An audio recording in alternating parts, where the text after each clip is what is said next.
Okay guys, so just finished planting 300 seedlings ng sibuyas. Ayan po. So again, dito meron po tayong 5 garden beds. At doon, nakagawa pa tayo ng 3. So yung isang yon, nilagyan ko lang po ng white strawberry ko, nilipat ko. So all in all, 300 seedlings po ang naitanim natin.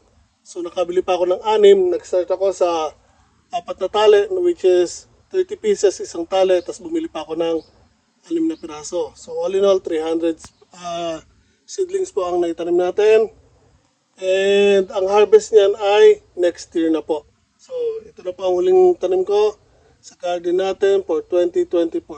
Sibuyas. Pinuno ko na po ng sibuyas ang likod bahay ko, or yung garden ko dito sa likod bahay.